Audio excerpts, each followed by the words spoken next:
We're Ashley and Jordan. In May 2019, after 2 years of saving, we left our home in Dallas, Texas to travel the world full-time. Back in August, we began a 3-week road trip around England, Scotland, and Wales, and anyone who's done a road trip knows you get bored in the car. So to entertain ourselves, we decided to do a little road trip Q&A. So before we get back to our regular videos, here's a little bonus that no one asked for, but we'll hope you'll love just the same. Enjoy the video.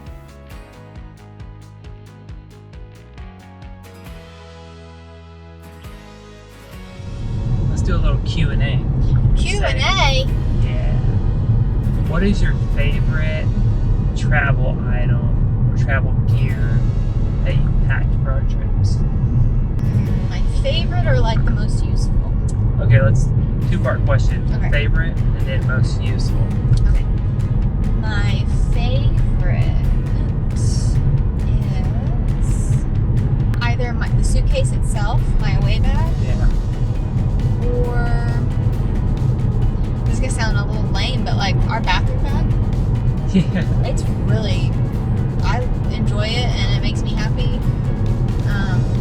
Yeah, it's really, it's useful for sure. I'm trying to think if I have Pick anything it up. that's just frivolous and fun that I like to have. I don't know, what about you? I think the most useful for me is our GRAYL water bottles. Those Yeah. things, like, I think they just saved us in Africa. Yeah. Like, drinking the water and not having to buy bottled water the whole time. Yeah. And then I think my favorite, honestly, are my blue and green Lululemon pants. Yeah. Because they're like super flexible, stretchy, and Great purchase. yeah, they dry really quickly. They're super thin and lightweight, which is helpful in packing. So yeah, those are my favorite too. Shall we link those below? Yeah, we'll do that. We'll link those below in the description. We might even do a future video just on all of our packing and favorite travel items that we've taken. Yeah, maybe in the future. Yeah. I wanna sound like an influencer and say that people ask me about my stuff all the time, but I've had like 2 people ask me about things. Makes you feel good. Yeah, it kinda does. I won't Be lie. helpful. I won't lie. Oh, nice. Let me check on our navigation. 6 miles, so you're fine. Okay, let me think of one for you. You wanna get deep? Oh, philosophical with me? I don't know. I was gonna say, Let's do it. what is the first thing that comes to mind when I say, what lesson have you learned on the road? Oh, Just about yourself, about people, I don't know. my biggest lesson so far is just really be vigilant.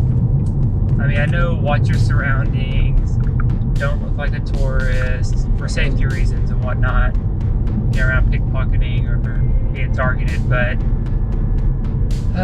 we didn't really show this in the videos or talk about it much, but basically when we were in Africa, specifically South Africa and Cape Town, we were part of an attempted mugging, and We were the victims of, We were part the of victim. sounds like we perpetrated it. yeah, no, we were the victims of, where basically these 2 guys were holding a metal object in my ribs, trying to mug us right after sundown in the Central Business District. And I think going in now, if I look back, we never would have walked, or if we Yeah. would have walked, we wouldn't have taken maybe that specific route.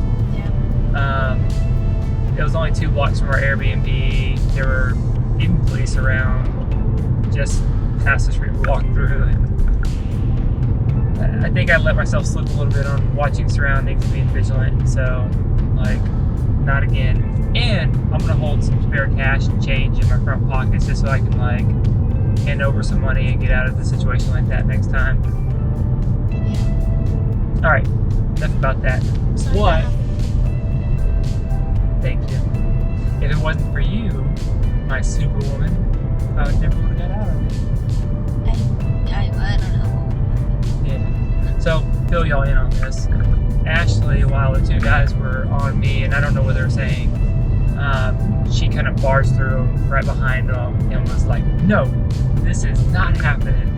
Run!" And they were so stunned and shocked that she was there and jumped behind them that they took their attention off of me. I basically got really mad, and my reaction, my instinct was to break it up, I guess. So I just powered through the group of them, 3 grown men, and just shouted no, and grabbed Jordan and just was like, run, and that's what we did.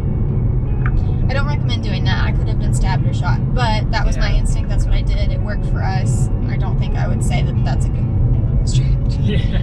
Anyway, moving on. My superwoman. There have been other times where, not on the road, but like other times where we've been walking along and you hear a car backfire, let's say, and I think it's a gunshot, and I've jumped behind Jordan. So,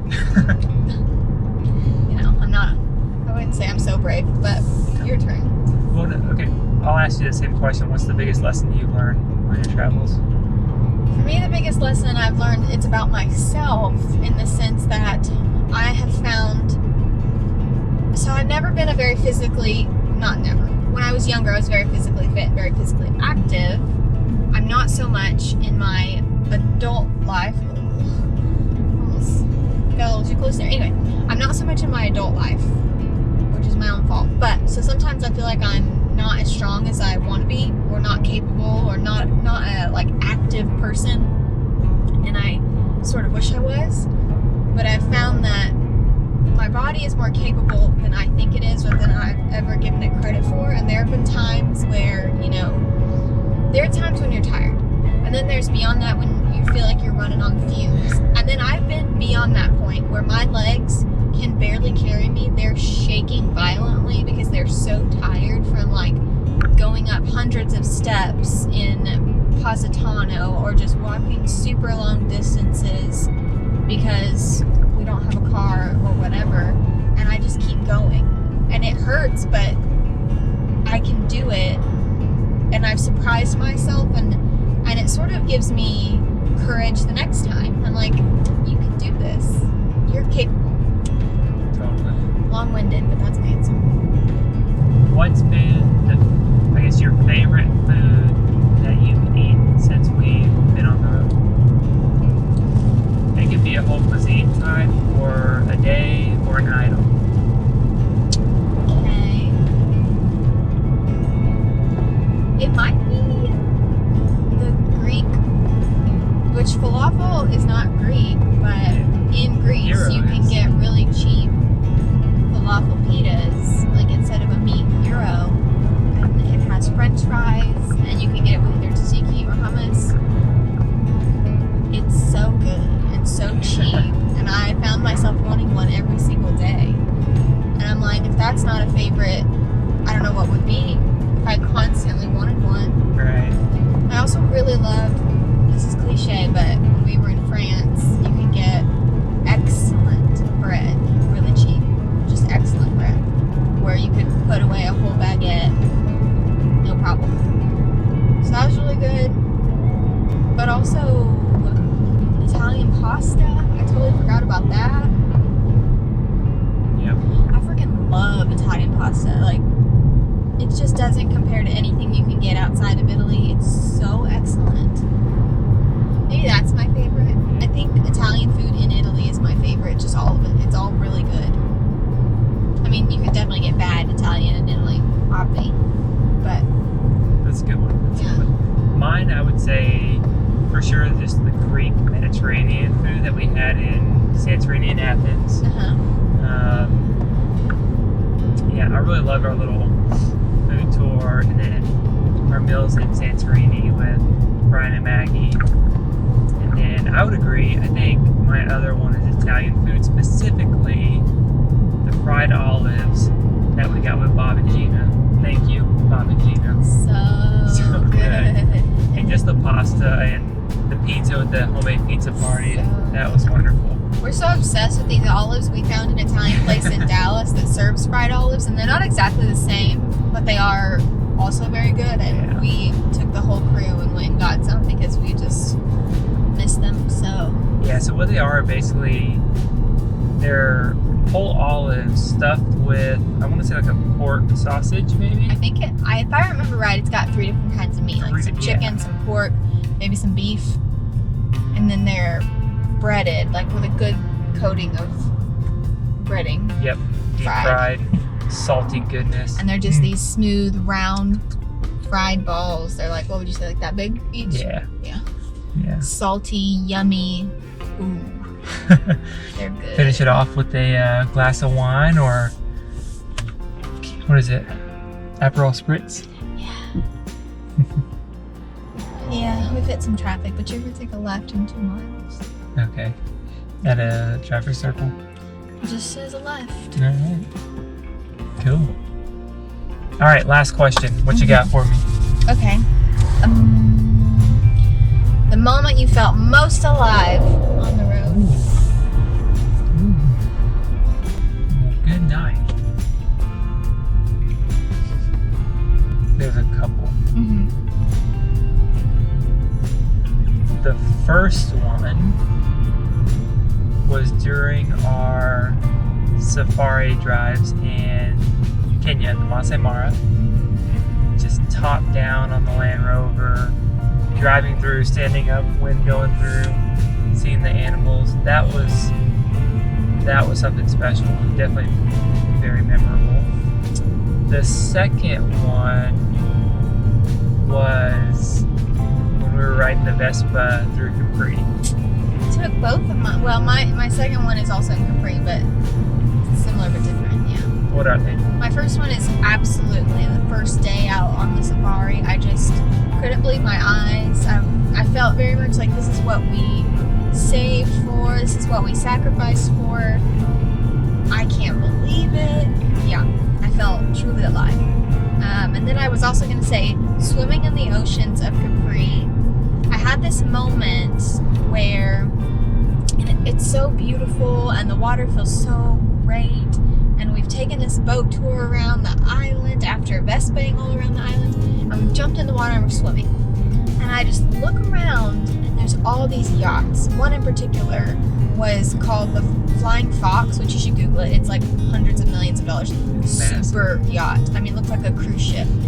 There's all these yachts full of very wealthy people, and Capri is one of those places that sounds like it's only for the elite or the most well-to-do or the most resources, right?